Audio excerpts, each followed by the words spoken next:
Hello. In this class about formal assessments and academic interventions, I've asked myself what routines need to be established to promote student discourse about math and to encourage the students to share their strategies with the other students. I chose this question so that I can guide my students in discussions that will help them become problem solvers and learn strategies from their peers. I also hope that by increasing math talk, I will be able to assess them and know where my students are at with their understanding as well.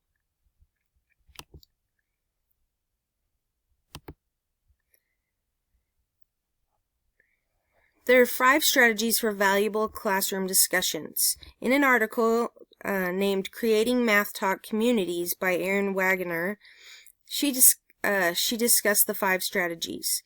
First, discuss with your class why math talk is important. She had a class discussion and then wrote down the students' responses. Number 2, teach students how to listen and respond. It was important in her article that she told us that we teach the students how to be active listeners. They need to pay attention, have eye contact, use verbal and nonverbal cues, such as a nod of the head, just to let the speaker know that they're listening. Let the speaker finish.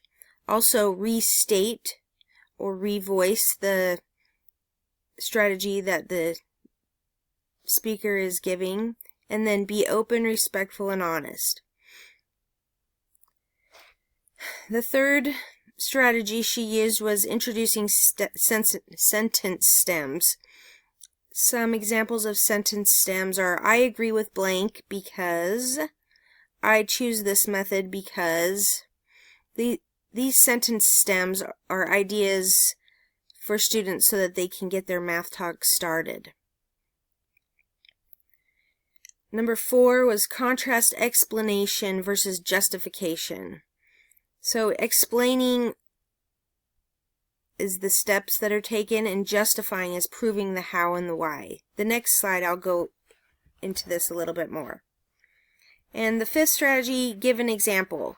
So it's important for the teacher to model each strategy and remind them which one you are using during your math period. The more that we model it and recognize each strategy in front of the students, then they will feel more comfortable and want to use these strategies more.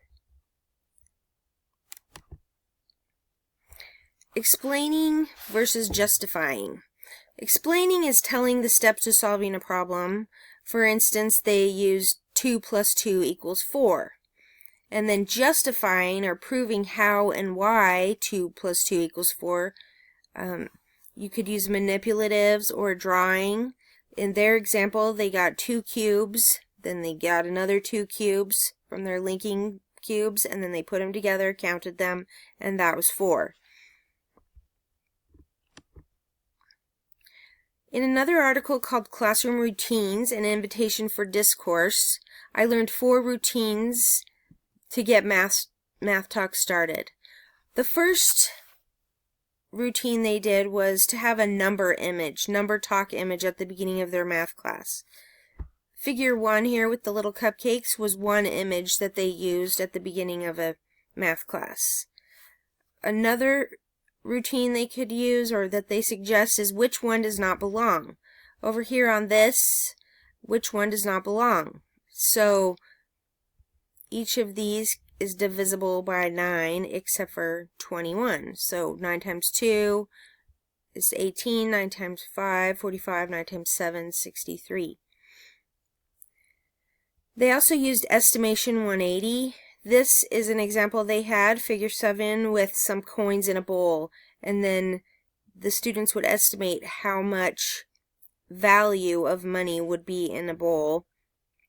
And then as the students were looking closer at it, they could see if it was mostly pennies or quarters, and that would be what determined how much they would estimate the value to be. This last routine, would you rather. This is an example of would you rather. It says, would you rather have 38 baskets of apples or 40 baskets of 10 apples? So the students, to get their math class going, they would do that by themselves and then share their strategies with each other. And one student discovered that 40 baskets of 10 apples was less than 38 baskets of 12 apples. They chose the 40 baskets of 10 because to make a pie there would be less to have to peel. These are some resources that are given for those routines to help you find them on the internet. A classroom that provides meaningful discourse offers many opportunities for speaking, reading, listening, and writing. So when we use Math Talk and we have good discussions and discourse in our math classes, we can also do a lot of reading, listening, and writing, as well as speaking, which of course helps the students in a variety of ways. In the textbook, it states that teachers orchestrate classroom discussion. I liked when they used the word orchestrate. It helped me imagine a conductor that's conducting an orchestra. They have to bring a lot of different pieces in together to make the whole better. So teachers can do this by establishing a positive environment, introducing the talk moves, allowing students to have productive struggle, letting the kids have time to reason, knowing that discussion can lead to understanding and confidence. From mathsolutions.com, I found this little poster which shows the different Math Talk moves. The first one is revoicing, so you can restate what you think the person has said. Then, if you need to, you can repeat. It says, can you restate or rephrase what someone just said? Reasoning is, do you agree or disagree and why? Adding on, or sometimes called elaborating, is what we can do for differentiation and also expanding the lesson. And waiting, take your time and make sure that we have enough time to think before we turn and talk, or think, pair, and share. Another article called Beyond Turn and Talk, Creating Discourse, talked about how we can make our turn and talk or think, pair, and share better. That sometimes in isolation it's not as effective, but she gave 3 ways that we can help it to be more beneficial. First of all, wait time and process time is needed. That would be very important for people as they're processing what they're trying to figure out.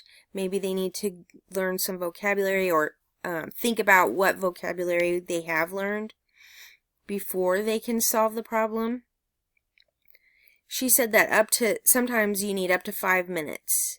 And then when they have had enough time, they could give a quiet thumb to signal that they're ready for discussion. Writing in math is also something that makes connections between written and spoken word in math, and it helps to solidify the concepts that the students are learning. And then, most importantly, the teacher needs to lead it. There needs to be conversation starters, high-level questions, and the teacher needs to think about what objective he or she is trying to teach so that the correct or some appropriate questions are asked. This is another little image by A Plus Teaching Resources. Has a little guy thinking about things, and some of the phrases used in Math Talk, such as, how do you think you are right? This makes sense because, my strategy is similar because. So I think students would appreciate having these kinds of posters up to help them remember how to begin their Math Talk. Here are two examples of implementation. In the Beyond Turn and Talk, it says that instead of low-level questions that are yes-no responses, we need to have open-ended questions or statements. Also, not to focus so much on a right answer, but focus on the possible solutions.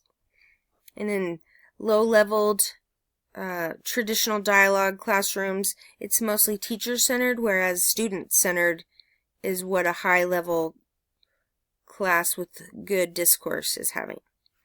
This is another image from that same article, and it's a graphic organizer that helps students get started on writing about math.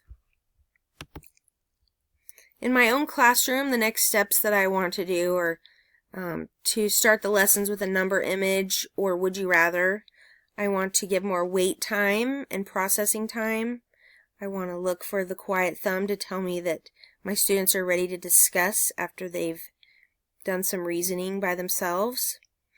I also want to provide them with more graphic organizers to help them write.